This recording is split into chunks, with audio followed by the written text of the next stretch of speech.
चलिए जानते हैं झारखंड के सिलेक्टेड काम की महत्वपूर्ण 15 बड़ी खबरों को सिर्फ 10 मिनट में। पर अभी तक वीडियो को लाइक और सब्सक्राइब नहीं किए हैं तो जरूर कर लें और वीडियो को कहां से देख रहे हैं कमेंट में जरूर लिखें। खुशखबरी, मैया सम्मान योजना के 84,000 लाभुकों के खातों में भेजी गई राशि। पहले चरण में 2,84,000 महिलाओं को मिले थे पैसे।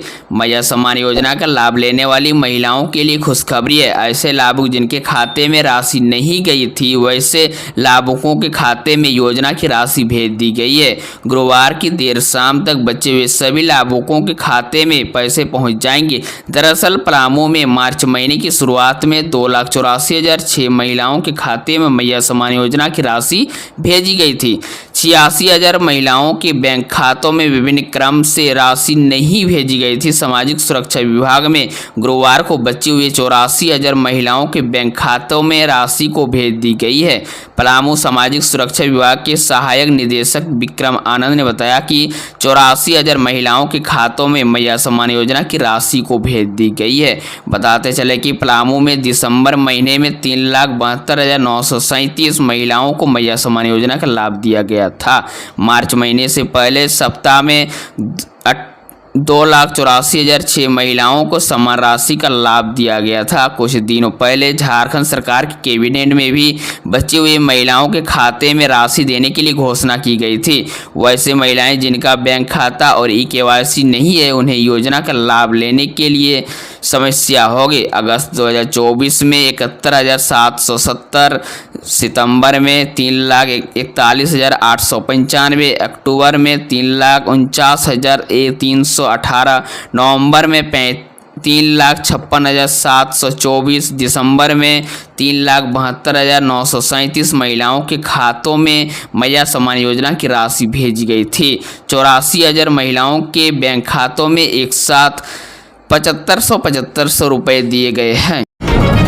निवेशकों का सहारा बनेगी हेमंत सरकार। पैसा वापस लेने के लिए करने जा रही ये काम। झारखंड सरकार राज्य में सहारा समूह के निवेशकों का सहारा बनेगी। राज्य में सहारा निवेशकों को उनकी गाढ़ी कमाई के पैसे वापस दिलाने के लिए सरकार ने कमर कस ली है। इसके लिए हाल ही में संपन्न विधानसभा के बजट सत्र में जोर शोर से बातें उठी थी, तो सरकार ने कार्रवाई का भरोसा दिलाया था। अब राज्य सरकार इस दिशा में आगे बढ़ रही है। निवेशकों को राहत देने के लिए सरकार एक आयोग का गठन करेगी। इसका प्रस्ताव तैयार कर लिया गया है। इस पर विभिन्न आवश्यक विभागों की सहमति और कानून विशेषज्ञों की मंजूरी दिलाने के बाद मंत्रिपरिषद के विचारार्थ प्रस्तुत किया जाएगा। बच्चा चोरी की अफवाहों के प्रति ग्रामीणों को किया जागरूक। लिट्टीपड़ा प्रखंड क्षेत्र में बच्चा चोरी की अफवाहों को लेकर बुधवार की रात प्रशासन ने डुमरिया गांव में ग्रामीणों के साथ बैठक की और जागरूकता अभियान चलाया। बैठक में BDO CO Sanjay Kumar, circle inspector Anil Kumar Gupta, थाना प्रभारी अभिषेक कुमार और अंचल निरीक्षण उपस्थित रहे। बीडीओ संजय कुमार ने ग्रामीणों को संबोधित करते हुए कहा कि क्षेत्र में बच्चा चोरी की अफवाहों पूरी तरह से निराधार है। उन्होंने कहा है कि यदि गांव के आसपास कोई अनजान व्यक्ति दिखाई दे तो सबसे पहले ग्राम प्रधान या पुलिस को सूचित करें, लेकिन किसी भी हाल में कानून अपने हाथ में न ले और मारपीट जैसी घटनाओं से बचे। थाना प्रभारी अभिषेक कुमार ने स्पष्ट किया है कि अफवाहों फैलाना एक कानून अपराध है और ऐसे मामलों में दोषियों के खिलाफ सख्त कार्रवाई की जाएगी। उन्होंने ग्रामीणों से अपील की है कि वे वैसे अफवाहों पर ध्यान न दें। यदि कोई संदिग्ध व्यक्ति नजर आए तो तुरंत पुलिस को सूचित करें। 6,500 mAh की बैटरी और 12 GB रैम तक के साथ वीवो का नया स्मार्टफोन भारत में जल्द होगी लॉन्च। वीवो ने चीनी मार्केट में अपने नए स्मार्टफोन वीवो Y300T और वीवो Y300 प्लस को लॉन्च कर दिया गया है। अब यह जल्द स्मार्टफोन भारत में भी लॉन्च हो सकता है। इस मिड रेंज पावरफुल स्मार्टफोन पर हमें 12 GB तक फिजिकल रैम और 6,500 mAh दमदार बैटरी को देखने को मिलता है। साहिबगंज में लकड़ी के मिल में लगी भीषण आग, लाखों का हुआ नुकसान, आसपास के घर भी प्रभावित। राजमहल शहर के महाजनटोली स्थित गौतम शाह नामक लकड़ी मिल में गुरुवार की अगले सुबह भीषण आग लगी। इस घटना में पूरा लकड़ी मिल जलकर राख हो गया। आग लगी की घटना के कारण लाखों की क्षति होने का अनुमान लगाया जा रहा है। हालांकि इसका सटीक आकलन नहीं किया जा सकता है। आग लगने के लगभग आधे घंटे बाद अग्निशामक वाहन घटनास्थल पर पहुंच गई।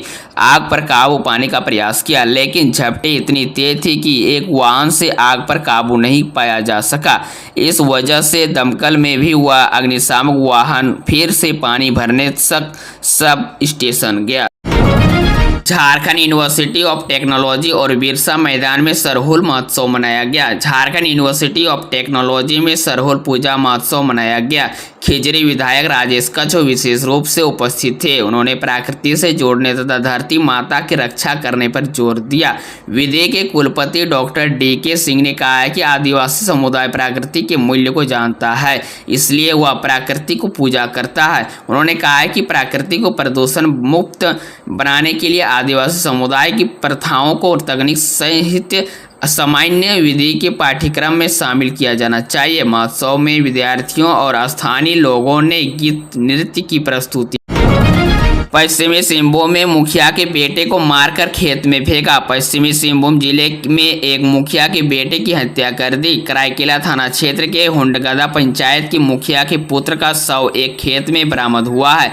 कराईकेला थाना क्षेत्र में नकटी के समीप NH 75 के किनारे खेत में हुंडगदा के मुखिया लक्ष्मी गगराई के पुत्र रोहित राज गगराई यानी 25 वर्षीय का शव बरामद हुआ है। पुलिस ने शव को पोस्टमार्टम के लिए चक्रधरपुर अनुमंडल अस्पताल भेज दिया है।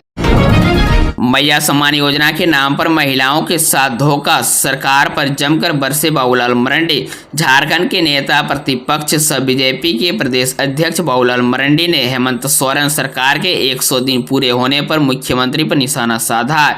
उन्होंने कहा है कि नई सरकार का गठन हुए 100 दिन से अधिक समय बीत गया है, लेकिन कोई सार्थक परिवर्तन देखने को नहीं मिला। साथ ही बाबूलाल मरांडी ने विधानसभा चुनाव के दौरान मुख्यमंत्री हेमंत सोरेन द्वारा किए गए वादों को खोखला बताया।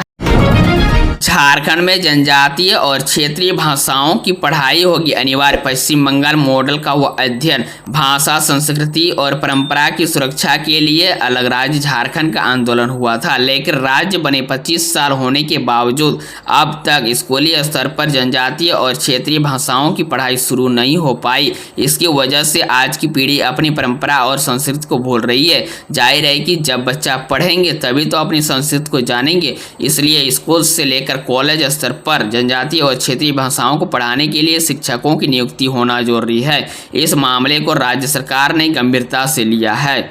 स्कूली शिक्षा एवं साक्षरता विभाग के मंत्री रामदास सोरेन ने कहा है कि हर हाल में जनजातीय और क्षेत्रीय भाषाओं में पढ़ाई सुनिश्चित की जाएगी। छात्रों की संख्या के अनुपात में क्षेत्रीय भाषाओं के शिक्षक बहाल किए जाएंगे। इस व्यवस्था को समझने के लिए पड़ोसी राज्य पश्चिम बंगाल मॉडल का अध्ययन किया जा चुका है।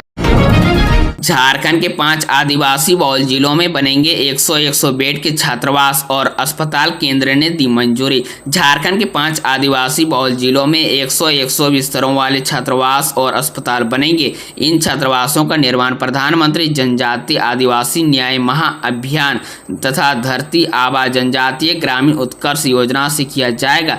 इन छात्रावासों से उन 263 परिवारों के बच्चों का लाभ पहुंचेगा जिन्हें अभी तक छात्रावास की सुविधा उपलब्ध नहीं हो पाई है। झारखंड में बांटेगा 19 लाख मैट्रिक टन राशन, हेमंत सोरेन सरकार की योजना। झारखंड सरकार राज्य के 3.9 करोड़ से अधिक गरीब लोगों की खाद्य सुरक्षा को सुरक्षित करेगी। खाद्य सुरक्षा का काम राशन कार्ड लक्षित सदस्यों को अनुदानित दर पर खाद्यान्न वितरण से किया जाएगा। नए वित्तीय वर्ष में राज्य सरकार ने 19.47 लाख मैट्रिक टन खरीदने का लक्ष्य तय किया है। 3.9 करोड़ से अधिक गरीब लाभार्थी राष्ट्रीय सुरक्षा योजना यानी NFSA, गृहस्थ योजना, अंत्योदय अन्न योजना, झारखंड राज्य खाद्य सुरक्षा योजना, नमक दाल योजना आदि के तहत आच्छादित 2.72 लाख धोती, लुंगी, धोती और साड़ी खरीदने का निर्णय लिया है। खाद्य सार्वजनिक वितरण एवं उपभोक्ता मामले विभाग ने इस वर्ष व्यापक योजना बनकर काम करने का फैसला किया है। खाद्य सुरक्षा योजना के पात्र परिवारों के लिए 1,36,000 मैट्रिक टन नमक और दाल वितरण करने की योजना है। लातेहार में रात्रि प्रहरी हत्याकांड के मुख्य आरोपी समेत 2 गिरफ्तार, हथियार बरामद। लातेहार जिले के सदर थाना क्षेत्र में उलगड़ा स्थित औरंगा नदी पर पुल निर्माण कार्य में लगे रात्रि प्रहरी बाल गोविंद साव की हत्या के मुख्य आरोपी को पुलिस ने गिरफ्तार कर लिया है। गिरफ्तार आरोपियों के पास 2 सिंगल शॉट राइफल, 8 mm के 2 बुलेट, 1 खोखा, मृतक का मोबाइल फोन और पर्चा बरामद किया गया है। गिरफ्तार आरोपियों में झारखंड संघर्ष जनमुक्ति मोर्चा का प्रदीप सिंह और उसका सहयोगी किशुन भगत शामिल है। मैट्रिक और इंटर की कॉपियों के मूल्यांकन में जुटा जेएससी 7 अप्रैल से 60 केंद्रों पर होगी जांच। झारखंड एकेडमिक काउंसिल यानी जेएससी की ओर से इस वर्ष आयोजित मैट्रिक और इंटरमीडिएट की कॉपियों का मूल्यांकन 7 अप्रैल से शुरू हो रहा है। इसके लिए रांची समेत राज्य के विभिन्न जिलों में करीब 60 केंद्र बनाए गए हैं, जहां 10,000 शिक्षक कॉपियों का मूल्यांकन करेंगे। जेएससी ने मैट्रिक और इंटरमीडिएट की कॉपियों के मूल्यांकन के लिए अलग केंद्र बनाए गए हैं। उम्मीद है कि अप्रैल के अंत तक कॉपियों का मूल्यांकन पूरा हो जाएगा। जेएससी से मिली जानकारी के अनुसार अभी मूल्यांकन केंद्रों पर सीसीटीवी कैमरे की निगरानी में कॉपियों की जांच होगी। गौरतलब है कि राज्य में मैट्रिक और इंटरमीडिएट की परीक्षा इस साल 11 फरवरी से शुरू हुई थी, जो 3 मार्च तक चली थी। इसके बाद प्रैक्टिकल परीक्षा आयोजित की गई थी, जो कि 25 मार्च तक जारी रही थी। इस साल मैट्रिक में 4,33,890 छात्र शामिल हुए थे। Ration card e-KYC ration card धारकों के लिए जो रिकवर 30 अप्रैल तक कर सकते हैं ई-केवाईसी। राष्ट्रीय खाद्य सुरक्षा से जुड़े पलामू जिले के 42,156 राशन कार्ड धारकों को राहत मिल गई है। केंद्र सरकार ने ई-केवाईसी कराने की अवधि को 30 अप्रैल तक बढ़ा दिया गया है। पहले इसके लिए 31 मार्च की अंतिम तिथि निर्धारित की गई थी। खाद्य आपूर्ति मंत्रालय के संयुक्त सचिव जय पाटिल ने पत्र जारी कर सभी राज्यों को इस अवधि में 100% ई-केवाईसी का काम पूरा कर लेने का निर्णय दिया है। कहा गया है कि 100% ई-केवाईसी नहीं कराने वाले राज्य की सब्सिडी होल्ड पर रखी जाएगी। साथ ही अनाज आवंटन में भी कटौती की जाएगी।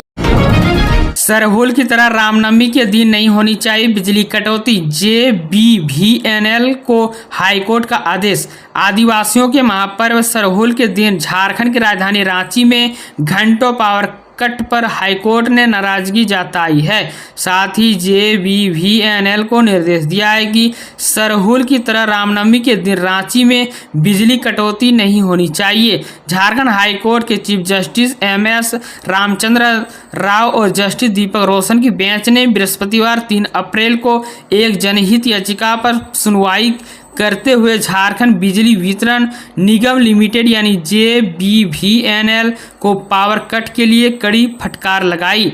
कोर्ट ने कहा है कि अत्यधिक खराब मौसम और इमरजेंसी की स्थिति न हो तो सरहुल की तरह रामनवमी के दिन पावर कट नहीं होगी। इसी तरह झारखंड के सभी खबरों से जुड़े रहने के लिए हमारे चैनल को सब्सक्राइब जरूर करें और लाइक करना ना